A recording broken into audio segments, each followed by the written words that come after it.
आपल्या मुलीकडे मुलं वाईट नजरेने बघतात म्हणून घरच्यांनी चक्क तिचा टक्कलच केला।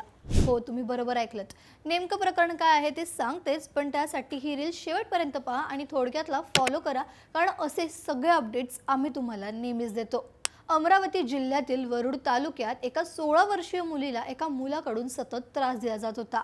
हा प्रकार मुलीने जेव्हा आपल्या आईला आणि सावत्र वडिलांना सांगितला तेव्हा त्यांनी तिला पोलिसात तक्रार करण्यास सांगितलं, मात्र मुलीने तक्रार देण्यास नकार दिला।